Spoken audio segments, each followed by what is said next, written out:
Iceland is per capita probably the greatest chess country in the world. It is astonishing how many titled players and grandmasters they have for such a country with a small population. In this game, Bobby Fischer takes on one of Iceland's best, Fridrik Olafsson, who plays the Petrosian system against Fischer's King's Indian. Let's see if he can handle it as well as the great Tigran was able to handle it. Fischer has black, Olafsson has white. Let us jump right in. D4, knight F, or C4, excuse me. Use the English move order to get there. Knight C3, G6, D4, bishop G7, E4, D6.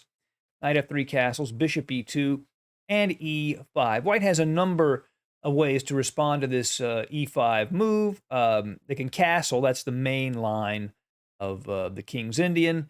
Bishop to E3, the Gligorich system. You could also take on E5 and trade queens.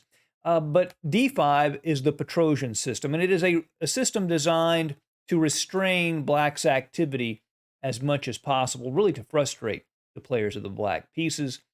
Fischer plays knight b to d7. Today we see a5, probably more often with knight a6, knight c5. But after knight b to d7, he can still do that. He can still play a5 and knight to c5. Bishop g5, this is a key move in the Petrosian system, pinning the knight on f6. Black wants to play f5 in these lines. By pinning that knight on f6, making it hard to move, it really slows down black's kingside activity. h6 asks the bishop where it wants to go. It wants to stay on the same diagonal. And now a6 was played by Fischer.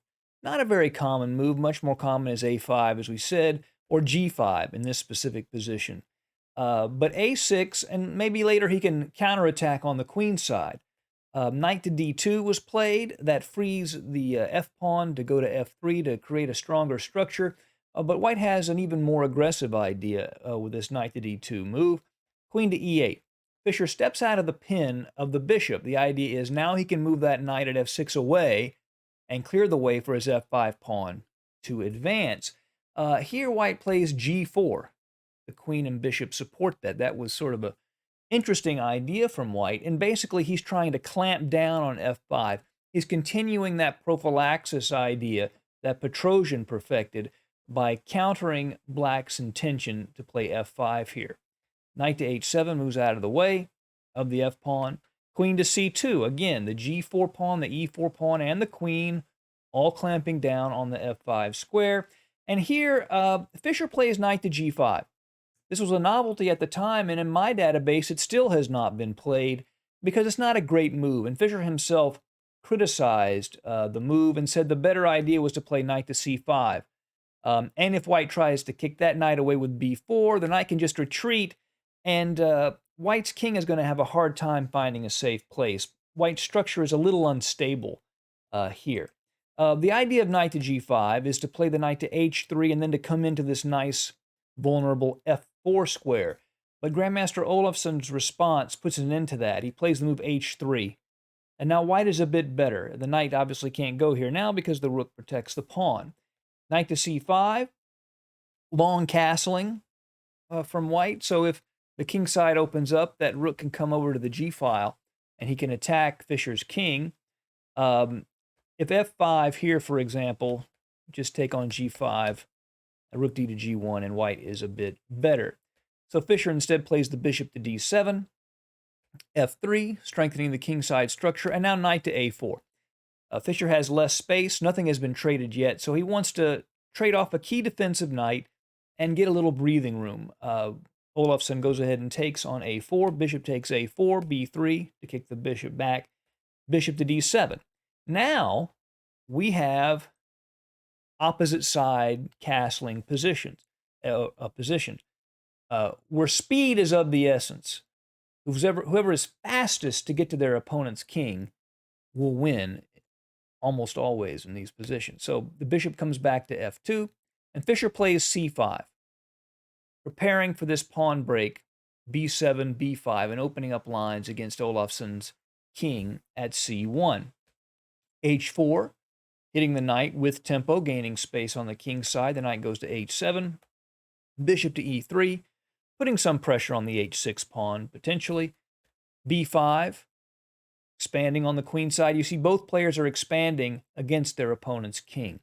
The knight goes to b1. bishop to d3 was Fischer's recommendation, continuing to restrain the f5 pawn push. Computers don't think there's much difference, actually. They're fine with the move knight to b1. But now Fischer goes ahead and breaks on the king side, which could come as a surprise in a way. He's opening up lines in front of his own king. But he believes that even though his king will maybe a little more vulnerable here, the piece activity he gains on the king side will be well worth the risk. gf5, gf5, ef5, bishop to f5, obviously aiming at the queen at c2.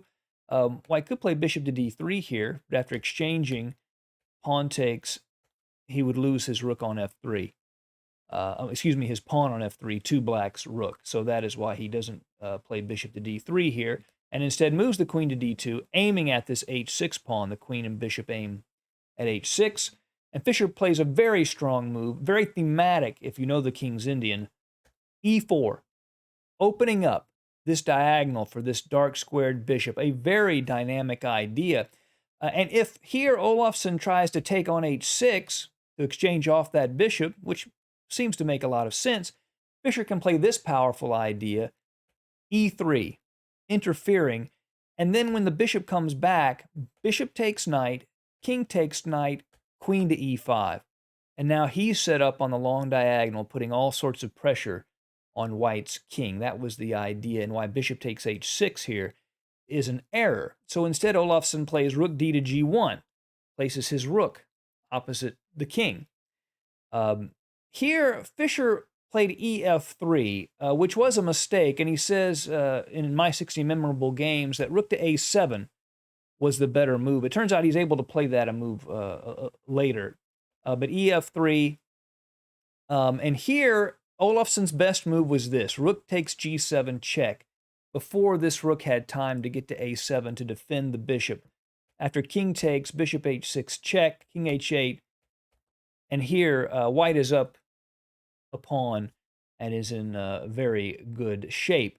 But instead, Olafsson plays the natural bishop takes h6. Obviously, the bishop is pinned, but now Fischer can play rook to a7, correcting the earlier mistake. And now black is fine. Bishop takes, rook takes, king g7. And White is forced into an uncomfortable situation. White wants to take the pawn at f3, but if he does, then after bishop takes knight, king takes, rook takes, and he would be able to win the bishop. Now, what about queen to g2 check?